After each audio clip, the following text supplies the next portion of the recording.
The mountain groaned under the weight of the storm as if the very earth itself was being torn apart by the wrath of the skies. Snow fell in violent sheets, carried by winds so sharp they cut like knives, erasing every path and landmark, leaving behind a white wilderness where no human soul should wander. Yet in that merciless night, a lone figure stumbled forward. A mother, her arms wrapped tightly around her frail child, pushed through the drifts with steps that faltered more with every breath. Her lips were cracked from the cold, her lashes heavy with frost, and her body shivered under the threadbare shawl that clung to her like a second skin. The child whimpered against her chest, its tiny hands weakly clutching the fabric of her coat. She whispered lullabies, her voice trembling, not from melody but from desperation, hoping the sound would keep him awake, keep him alive. The path was endless, each gust of wind another cruel blow that threatened to knock her to the ground. Her feet had long since lost their feeling, every step was blind faith, driven by nothing but a mother's refusal to surrender. But even faith faltered when the storm howled like a beast determined to devour them whole. She stumbled, dropping to her knees as the snow swallowed her legs, and for a moment the thought crossed her mind that perhaps this was the end. To lie down, to close her eyes, to let the storm take her, it seemed almost merciful compared to the agony of pressing forward. Then, from the depths of the blizzard, two shapes stirred. The first was a shadow on the ridge above, tall and gaunt, leaning on a wooden staff. His hair was long and silver, blending into the whiteness of the storm, and his cloak billowed like the wings of some forgotten guardian. The second figure moved with a predator's grace, slipping silently between the trees, an old wolf, its fur as white as frost, its eyes glowing with an ancient fire. Both had been drawn by the cries carried on the wind, the sound of life struggling against death. The woman raised her head, her blurred vision catching a glimpse of the wolf first. Her heart lurched, terror flashing in her eyes, for what protection could she expect from such a creature? Yet the wolf did not bare its teeth. Instead, it moved closer, its large body braced against the wind, pressing its warm flank against her side as though shielding her from the storm. Before she could grasp the miracle unfolding, the gray-haired old man descended from the ridge, his staff sinking deep into the snow with every deliberate step. His eyes, though weathered by age, shone with compassion, and when he spoke, his voice cut through the storm with quiet authority. "Rise," he said gently. "The night has not claimed you yet." Between the wolf's silent strength and the man's steady hand, the mother found herself lifted, guided, and guarded. The storm roared on, but she was no longer alone. Fate had woven an unlikely alliance, and in that frozen wilderness, two ancient souls had chosen to become her guardians. The storm showed no mercy as the mother pressed forward, clutching her child so tightly that her arms ached. The snow stung her face, and her breath came out in ragged bursts, nearly drowned by the howling wind. Her strength was slipping away, her knees buckling beneath the weight of exhaustion, when suddenly a shape emerged through the swirling white. The wolf came first, a towering figure moving with calm certainty, its fur bristling with flakes of snow and its golden eyes locked on her. The sight froze her blood, an instinctive fear shot through her, for wolves were predators, and she was defenseless, her child a fragile offering in her arms. She gasped, unsure whether she should run, though there was no place left to flee. But then, from the opposite direction, the old man appeared. His silver hair was matted with ice, his cloak flapping like a torn banner in the wind, and yet his steps were firm. He leaned on his wooden staff, every movement deliberate, and when his gaze met hers, she felt a strange calm wash over her. The wolf circled her slowly, not with the hunger of a hunter but with the careful pace of a sentinel. It pressed close to her side, its body heat wrapping around her like a living shield. The child whimpered, then quieted, as if sensing the warmth and safety in the beast's presence. The mother's eyes widened with confusion, her lips trembling as she whispered, "Why?" But before fear could turn to panic, the old man reached her. He stood tall despite his frail frame, his eyes clear and steady in the midst of chaos. He bent slightly, his voice cutting through the roar of the storm with a gentleness she had not heard in days. "Do not fear," he told her. "You are not alone tonight." She wanted to ask who he was, why he was here, but her frozen lips could only form a broken sob. He did not demand explanations.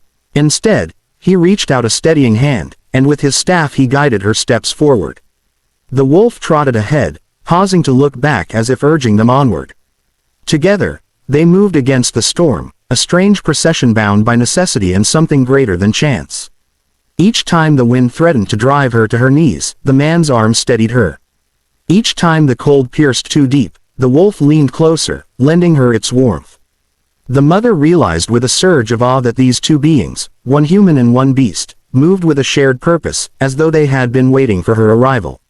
Hours passed in a blur of snow and darkness until at last, through the veil of white, the mouth of a cave appeared beneath the cliffs. Its black opening yawned like a promise of shelter. The old man pointed, urging her inside, while the wolf stood guard at her flank. She stumbled into the hollow, the sudden stillness wrapping around her like a reprieve from death. Collapsing to the ground, she clutched her child to her chest, tears spilling down her face. She turned to look at her rescuers, unable to speak, but the gratitude in her eyes spoke louder than words. In the dimness of that cave, she realized that fate had delivered her two unlikely angels, one clothed in fur, the other in age. And together, they had carried her from the edge of despair into the fragile glow of hope. The cave was small and damp, but compared to the merciless storm outside, it felt like a sanctuary. The walls dripped with melted snow, the ground was uneven and cold, yet within its rocky embrace there was a chance for survival. The mother sank down, holding her child close, rocking him gently as though motion alone could keep his tiny body from fading. Her lips pressed to his forehead, and she felt the burning heat of a fever creeping in, threatening to claim the fragile life she had fought so desperately to protect. Her tears fell onto his cheeks, mingling with the cold dampness of the cave. The gray-haired old man moved with quiet determination. His hands shook from age, but they carried skill, and soon sparks leapt from the flint he struck. A thin fire grew, flickering stubbornly against the draft, until its glow spread across the stone walls, pushing back the shadows. The orange light danced over his weathered face, revealing lines carved by sorrow and years of hardship. He did not speak at first, only worked steadily, feeding twigs into the flames until it grew strong enough to warm the cave. The mother watched him, her lips parting with unspoken questions. Who was he? Why was he here, in this desolate place, walking through a storm that could swallow anyone? Whole. But the words never came, caught in the lump in her throat. At the mouth of the cave, the wolf lay stretched across the entrance like a sentinel, its ears pricked and eyes glowing with a watchfulness that made her shiver. The beast seemed carved from the storm itself, a creature too wild, too powerful to belong beside her. Yet when the wind howled, the wolf did not turn its gaze away. It sat, a wall of fur and muscle, guarding against the unseen dangers that lurked beyond the snow. Every so often, it glanced back at her and the child, as though checking to be certain they still breathed. The mother trembled under its stare, but she felt no threat. Instead, she felt strangely shielded, as though the beast had taken on the burden of protection without question. The fire began to warm the air, and the old man finally spoke, his voice low and rough. "Rest while you can. The storm will not pass quickly." His eyes softened when they landed on the child, whose tiny breaths were uneven against his mother's chest. "He fights, but he needs strength." The mother choked on her words, her voice breaking. "I have nothing left to give him. I tried." She broke down, clutching the boy tighter as if afraid he would vanish from her arms. The old man leaned closer, placing a steadying hand on her shoulder. "You have given him everything. You brought him this far. That is no small thing." His gaze flicked toward the wolf, and for the briefest moment it seemed as if the two shared an understanding deeper than words. Silence fell again, but it was no longer empty. The crackle of the fire filled the cave, mingling with the sound of the storm raging outside, and within those fragile walls, a strange harmony grew. The old man who had once lost everything, the wolf who carried the loneliness of an abandoned pack, and the mother clinging to her child were bound together in their shared fight against despair.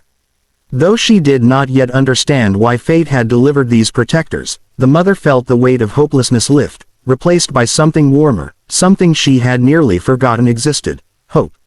The night stretched endlessly, the storm outside beating against the rocks with relentless fury. The fire in the cave flickered, but its warmth could only do so much against the cold that clung to their bones. The mother held her child tightly, his face pale and damp with fever. His small body twitched, and his breathing came in shallow gasps that made her heart tighten with fear. She whispered to him softly, praying he would hear her voice even through the haze of sickness, but every moment that passed filled her with greater dread. Tears blurred her eyes as she looked to the old man, searching for answers, for something to save the boy from slipping away. The gray-haired man rummaged through his satchel with hands that trembled not only from age but from urgency.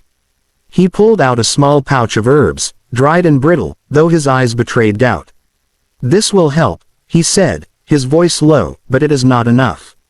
He pressed the herbs into her hand, instructing her to steep them in water, but the cave offered little. He melted snow in a small tin cup over the fire, and soon a thin, bitter tea filled the air with its sharp scent. The mother tilted her child's head gently and tried to coax the liquid past his lips.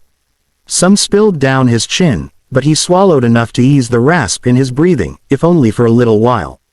The old man turned his gaze to the mouth of the cave, where the wolf had risen to its feet. The beast's ears twitched, nose lifting to the wind as though it heard something beyond the storm. Without hesitation, it stepped out into the blizzard, disappearing into the curtain of white. The mother gasped, her fear rising. "Again. It's gone," she whispered. The old man shook his head slowly, eyes still fixed on the entrance. "No, he will return." Time dragged slowly as the fire burned low. The mother rocked her child, her body trembling with exhaustion. Just as despair began to gnaw at her again, a shape emerged at the cave's edge. The wolf stumbled back inside, its fur weighed down with snow, its breath coming in heavy bursts. Clenched in its jaws were roots, gnarled, wild, and unmistakably medicinal. It dropped them at the old man's feet before collapsing heavily onto the stone floor, its sides heaving from the effort. The man's weathered eyes widened with something like awe. He recognized the roots at once, plants known to fight fever but nearly impossible to find in such conditions. He set quickly to work, grinding the roots against the stone and mixing them into the brew. The mother watched, her heart hammering as she realized what the wolf had done. When the tea was ready, she carefully fed it to her child. This time the boy's breathing steadied, his feverish restlessness easing until he lay quietly against her chest. Relief washed over her, leaving her weak with gratitude. She looked at the old man, who nodded, and then at the wolf, whose golden eyes flickered with exhaustion but never left her and the child. The cave felt warmer, not just from the fire but from the bond that had been sealed that night. Man and beast had worked together as if bound by a promise older than memory, and she realized they were not just protectors by chance, they had chosen to fight for her child's life as if it were their own. In that moment, she no longer saw a stranger or a wild animal. She saw two guardian angels, one with hands scarred by time, the other with fangs honed by survival, both carrying a light stronger than the storm outside. Dawn broke slowly, the storm at last beginning to ease its grip on the mountains. The howling winds faded into a tired whisper, and the heavy snow that had once erased all paths now lay quiet, glistening under the first fragile rays of the sun. Light spilled into the cave in narrow bands, golden against the cold gray stone, and for the first time in what felt like eternity, warmth touched the earth. The mother stirred, her arms still cradling her child. His tiny chest rose and fell in steady rhythm, his fever having loosened its hold. Relief so deep it made her chest ache swept over her, and she pressed her lips to his forehead, whispering words of thanks through her tears. The old man sat near the fire, which had dwindled into embers. He looked weary, his silver hair tangled, his cloak stiff with frost, yet there was a quiet peace in his eyes as he watched the child sleep. The wolf lay stretched out at the cave's entrance, its body relaxed but alert, ears flicking at every distant sound. The mother rose carefully, clutching her son close as she stepped outside. The world beyond had been transformed. Mountains cloaked in white glittered like glass, and the air, though still cold, carried a strange serenity. She breathed it in, filling her lungs with the promise of survival. Turning back, she saw the old man emerge, leaning on his staff, his figure framed by the light. The wolf padded out beside him, their silhouettes standing tall against the morning sky.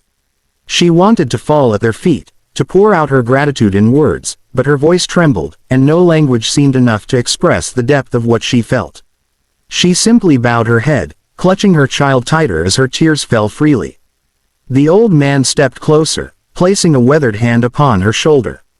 His eyes were soft, filled with a quiet understanding. "You are strong," he told her.